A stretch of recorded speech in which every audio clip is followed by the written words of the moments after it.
Hello everyone and welcome back to Comfortable English.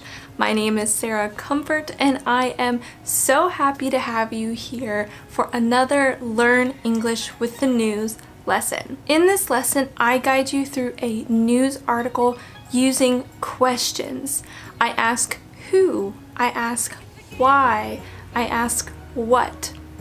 All of these questions guide you through the entire article, and if you are able to answer all of my questions, you will have successfully understood the entire article. Reading the news in a foreign language is so helpful for you as a language learner because it exposes you to new grammar and new vocabulary. I know that when you first start reading in a foreign language, it may be really hard, but that's okay.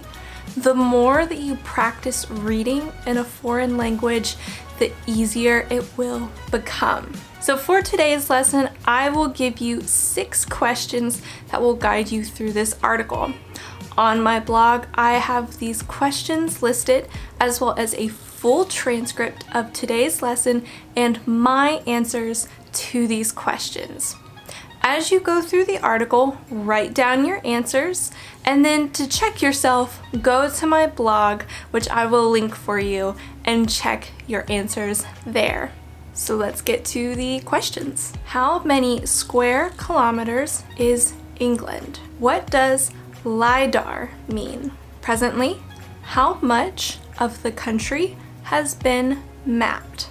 Who is the chief executive of the Environmental Agency? In your own words, list 2 ways that the data from 3D mapping can be used. What do laser scanners measure? And those are today's questions. So do be sure to read the article after you watch this video and go through and write down your answers to these questions. Then head over to my blog to check your answers.